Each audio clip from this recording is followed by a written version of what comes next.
Today we're going to be talking about polynomials, and so our goal is to be able to classify a polynomial by both degree and number of terms.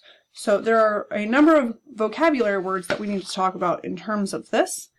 So the first word is term, and a term is a number, variable, or combination of numbers and variables multiplied together, and they're separated by addition or subtraction signs. So that means you could have something like x or 7x squared. Those are terms, and then you're going to have addition or subtraction signs keeping them together. Okay, so a monomial is a single term through multiplication. So each one of these things is a monomial. Each term is a monomial. The degree is going to be the sum of the exponents of a particular term. And then a polynomial is a monomial or sum of monomials. So you could have one monomial, or you could have 2, 3, 4, 5, however many monomials.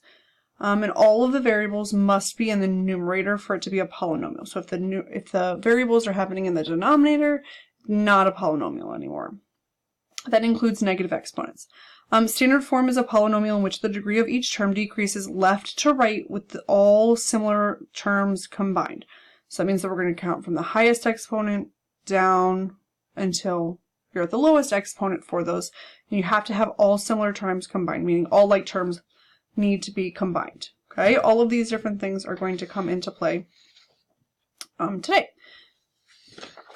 So we're going to classify polynomials first by degree. And so these are the ones that we actually have names for.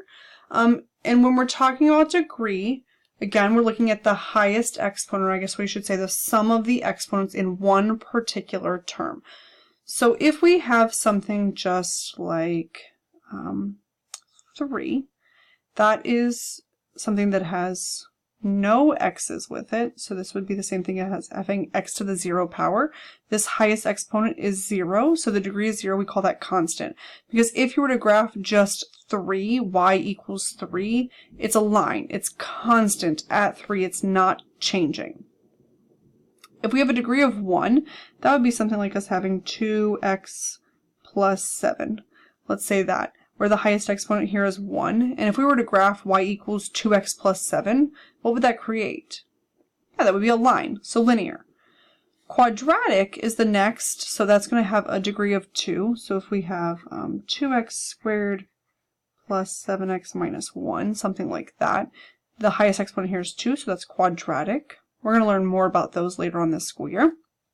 Cubic is where you have x to the 3rd power, your highest exponent, so obviously there's other things happening after that. If it starts off with x to the 4th power and keeps going on with other things, the highest exponent is 4, then that is a quartic or 4th degree polynomial. If it starts out as x to the 5th and keeps going on, that's going to be a quintic or 5th degree polynomial. And so anything after that, so if you have 6, that would be the 6th degree. Or if you have 10, that would be the 10th degree. And so if you have n is the highest exponent, then that would be the nth degree. So anything after 5, we don't have a special name for it. Okay, so the first thing we're going to practice with using this information is naming or identifying the degree of monomials. Okay, so with this, and then we're going to use the fancy names for them as well. So here's a monomial, it's just one term, 5x to the 4th. The sum of the exponents, the only exponent that we have there is 4. So our degree is 4, and the fancy name for that would be quartic. Okay, so this is a quartic monomial. Here we have 2 different exponents, so we need to add those together. So our degree would be 2 plus 5 is 7. We don't have a fancy name for that, so we would just say 7th degree. Okay, we don't have a fancy name for that, 7th degree. And then here, negative 4x to the 9th, that's a monomial. Your only exponent is 9, so then that would be a 9th degree monomial. So that's the first way that we name things, is based on its degree. You're looking at the highest exponent, and you need to add them if there are multiples in a term. in order to find the degree of that. So then the next chart that we're going to look at is classifying by number of terms. So I said there's two ways that we name things: degree, which we just talked about, and number of terms, which we're having here. So we have, if it has one term, like, let's put it over here, 3x, that's one term, that's a monomial, okay? Two terms is going to be something like 2x plus 7. It's two terms. It's a binomial, like a bicycle has two wheels. Binomials have two terms to them. 1, 2, separated by that addition sign. A trinomial is going to be something like x to the 4th minus 2x cubed plus 1. There we have 1, 2, and 3 terms. So it's a trinomial. So I'll underline these root pieces here. So trinomial, like a tricycle, has 3 wheels. And then 4 is going to be something like this. So if we have 3x to the 3rd plus 2x squared minus x minus 4, this has 1, 2, 3, and 4 terms. So it's a 4-term polynomial. You could also say it's a polynomial of 4 terms, and you can just call it a polynomial. Poly meaning multiples or many. Okay? Anything above that, you could just say a 5-term polynomial or a 7-term polynomial, or again, just call it a polynomial is also okay. So let's work on just trying to identify the number of terms certain questions have. So if we're looking at this, we have 3x squared plus 4x minus 5. Remember, addition and subtraction signs tell us where one starts or ends and another one begins. So here we have 3x squared plus 4x minus 5. So how many terms are there? There are 3. So that means that we're going to call this a trinomial. Looking at this next one, 4x squared y minus 3xy plus 7x. The subtraction and addition signs tell us where one term ends and the next one begins. So here, again, we have 3 terms, so this would also be a trinomial. It doesn't matter that it has more than one variable in it. It's trinomial. If we have just 3, well, that's the only term that there is, so this would be a monomial.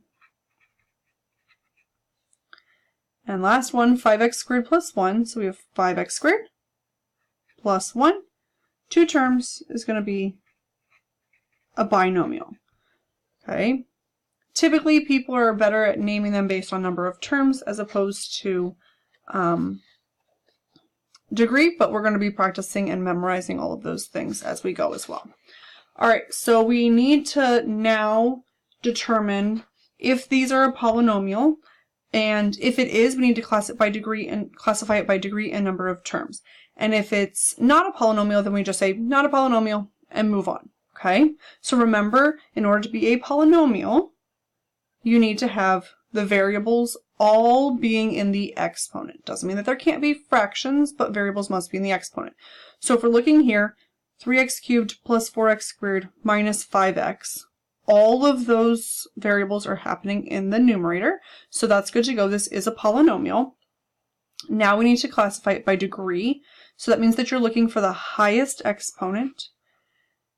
The highest exponent here is 3, so our fancy word for a degree of 3 is cubic, and you can refer back to your chart as well. There are 1, 2, 3 terms, so this is a trinomial. A cubic trinomial is what we have here. For letter B, 4x squared plus 5 divided by x. Is this a polynomial? So no, this variable is happening in the denominator. So this is not a polynomial. So we don't have to name it. Last one here, 4x squared plus x over 3. For that, all of the variables do happen in the numerator, so this is a polynomial. Here's our highest exponent of 2, and the fancy word for that is quadratic. There are 1, 2 terms, so this is a binomial.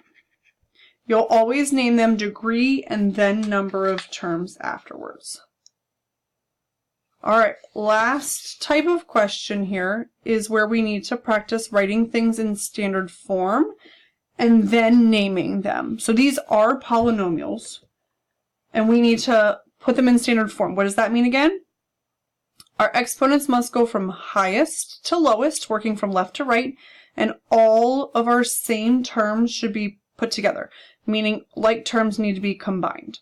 So we have 5x plus 5x squared plus 5x to the 5th. We're going to write those so that the highest exponent comes first. So here's our 5x to the 5th. You can also cross them off if you want to make sure that we've used them or taken care of everything. The next highest exponent would be 5x squared. And then we have a positive 5x there. And none of those are like terms to combine. So this is standard form. Based on standard form then, we're going to look, I'll switch colors here. The highest exponent is 5. So our word for that degree of 5 would be quintic. And then it has 1, 2, 3 terms, so trinomial.